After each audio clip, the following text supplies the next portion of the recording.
Hey, this is Jonah Rosenblum, sports reporter at the Record-Courier, and welcome to Portage Football Live. I'm glad to be talking about football. Baseball nearly gave me a heart attack tonight. My cardiologist is never going to let me watch postseason baseball again. So let's move on to the football, and let's talk about Crestwood-Mogadore from last week. I covered that game. I saw a Red Devils team step up and make huge plays, particularly on third and fourth down, and particularly in the passing game. For the Mogadore Wildcats, I know the 24-7 margin isn't encouraging, but I'll tell you what, that Wildcats team is better than the score. They obviously gave up some big plays. The big plays tended to go Crestwood's way, but I see big things in Mogadore's future.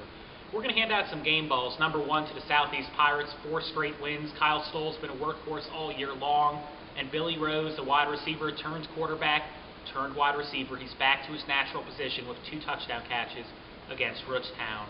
Ravenna, no stranger to close games. They've had them against Talmadge, Marlington, Springfield, and now Coventry, a 20-18 win, led by a huge fumble recovery by Trayshawn Griffin back when the Ravens trailed 6-0, and also a touchdown pass and a touchdown run by Isaiah Bradley.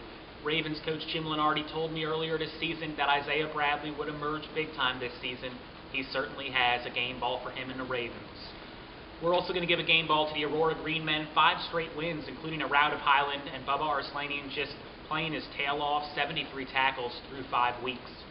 Looking ahead, Windham with a huge chance to boost its postseason resume going against a Grand Valley team that scored 34-plus points in 4 straight weeks. We also have Coventry at Streetsboro. Both teams are 2-1 in the Metro Division. The winner could get a good leg up on second place in the Metro Division and continue to contend for first place, although Woodridge has, of course, roared out to the strong start. But Coventry and Streetsboro, a lot of offensive playmakers. I really look forward to seeing how that one goes. I think the biggest headlines, however, are going to take place in the county division. I see Southeast Mogadore. Southeast started 14-15, 0-5, so they didn't have many games like this where they're 4-2 with a huge game at Mogadore. The energy is going to be there from both sides. The Wildcats, of course, are looking to avoid an 0-2 start to county play.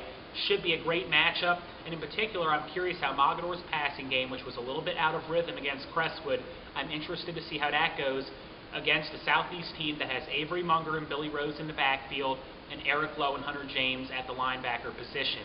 Southeast is very stout defensively. Let's see how they do against Mogadore's talented passing attack. And finally, the Record-Courier game of the week, Crestwood at Garfield. I'll be at that game.